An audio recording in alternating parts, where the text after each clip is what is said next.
ನೋಡಿ, ಇವತ್ತು instant sambar mix ಉಪಯೋಗಿಸ್ಕೊಂಡು ಕ್ಯಾಪ್ಸಿಕಮ್ಮು ಆಲೂಗೆಡ್ಡೆನೂ ಹಾಕಿ ಸೂಪರಾದ ಹಬೆಭರಿತ ಉಪ್ಮಾ ಮಾಡೋದು ತೋರಿಸ್ಕೊಡ್ತಾ ಇದ್ದೀನಿ. ತುಂಬ ಡಿಫ್ರೆಂಟಾಗಿರುತ್ತೆ ಮತ್ತು ರೆಗ್ಯುಲರ್ ಉಪ್ಮಾ ಮಾಡ್ಕೊಳ್ಳೋದಕ್ಕಿಂತ ಈ ಥರ ಒಂದು ಸ್ವಲ್ಪ ಟ್ರೈ ಮಾಡಿ. ಎಲ್ಲರಿಗೂ ಇಷ್ಟ ಆಗುತ್ತೆ, ಈಸಿ ಕೂಡ. ಇದ್ರ ಜೊತೆ ಕಾಂಬಿನೇಷನ್ಗೆ ಚಟ್ನಿ ಸರ್ವ್ ಮಾಡ್ಬೋದು. ಮೊದಲಿಗೆ ಏನು ಮಾಡಬೇಕು, 1 ಕಪ್ ರವಾಲಿ ನಾನು ಮಾಡ್ತಾ ಇರೋದು, ನೀವು ಎಷ್ಟು ಬೇಕಾದ್ರೂ ತೊಗೋಬೋದು. ಚೆನ್ನಾಗಿ ಹೊಂಬಣ್ಣ ಬರೋವರೆಗೂ ಹುರ್ಕೊಳ್ಳಿ. ಹುರಿದ್ಬಿಟ್ಟು ಒಂದು ಪ್ಲೇಟಿಗೆ ಟ್ರಾನ್ಸ್ಫರ್ ಮಾಡಿ ಇಟ್ಕೊಳ್ಳಿ.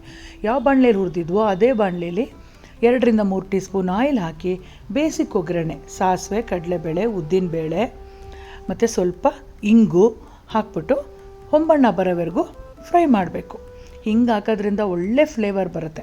ಆಮೇಲೆ 2 ರಿಂದ 3 ಈರುಳ್ಳಿನ ಸಣ್ಣದಾಗಿ ಹೆಚ್ಚಿ ಮತ್ತು ಹಸಿಮೆಣಸಿಕಾಯಿ 1-2, ಕರ್ಬೇವಿನ ಸೊಪ್ಪು ಸ್ವಲ್ಪ, ಕ್ಯಾಪ್ಸಿಕಮ್ಮು ಆಲೂಗೆಡ್ಡೆ ಹೇಳಿದ್ನಲ್ಲ ಅದನ್ನು ಅಷ್ಟೇ, ಅರ್ಧ ಕ್ಯಾಪ್ಸಿಕಮ್ಮು 1 ಆಲೂಗೆಡ್ಡೆ ತೊಗೊಂಡಿದ್ದೀನಿ ಅಷ್ಟೇ, ಮತ್ತು 1 ಟೊಮೆಟೊ ಎಲ್ಲನೂ ಸಣ್ಣದಾಗಿ ಹೆಚ್ಚಿಬಿಟ್ಟು ಸಾಫ್ಟಾಗಿ ಆಗೋವರೆಗೂ ಹುರಿಬೇಕು.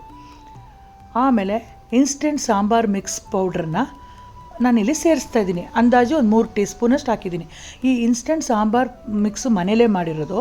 ಇದರಲ್ಲಿ ಹುಳಿ, ಬೇಳೆ ಮತ್ತು ಮಸಾಲ ಪದಾರ್ಥಗಳೆಲ್ಲ ಸೇರಿಸಿ ಪೌಡ್ರ್ ಮಾಡಿರೋದು. ಡೈರೆಕ್ಟಾಗಿ ನೀವು ತರಕಾರಿ ಜೊತೆ ಈ ಸಾಂಬಾರು ಮಿಕ್ಸ್ ಹಾಕ್ಬಿಟ್ರೆ ಸಾಂಬಾರು ರೆಡಿಯಾಗಿ ಹೋಗುತ್ತೆ. ಆ ಥರ ಅದನ್ನು ಹಾಕಿ ಮಾಡಿದ್ರೆ ಎಷ್ಟು ಚೆನ್ನಾಗಿ ಬರುತ್ತೆ ಗೊತ್ತಾ. ಮತ್ತು 1 ಗ್ಲಾಸ್ ರವೆಗೆ 4 ಗ್ಲಾಸು ನೀರು ಸೇರಿಸಿದ್ದೀನಿ. ತುಂಬ ಚೆನ್ನಾಗಿ ಬರುತ್ತೆ. ಈ ಅಳತೆಯಲ್ಲಿ ಮಾಡಿ ನೋಡಿ.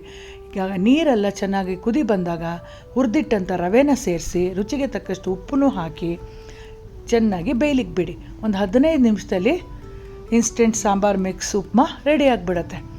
ಮತ್ತು ಸಣ್ಣದಾಗಿ ಹೆಚ್ಚಿದಂಥ ಕೊತ್ತಂಬರಿ ಸೊಪ್ಪನ್ನು ಲಾಸ್ಟಲ್ಲಿ ಸೇರಿಸಿ. ನಾನಿಲ್ಲಿ ತೆಂಗಿನಕಾಯಿ ತುರಿ ಸೇರಿಸ್ತಾ ಇಲ್ಲ, ಯಾಕಂದರೆ ಇನ್ಸ್ಟೆಂಟ್ ಸಾಂಬಾರ್ ಮಿಕ್ಸಲ್ಲಿ ಕೊಬ್ಬರಿ ಹಾಕಿದ್ದೀನಿ. ಸೊ ಹಾಗಾಗಿ ನಾನಿಲ್ಲಿ ತೆಂಗಿನಕಾಯಿ ತುರಿ ಸೇರಿಸ್ತಾ ಇಲ್ಲ.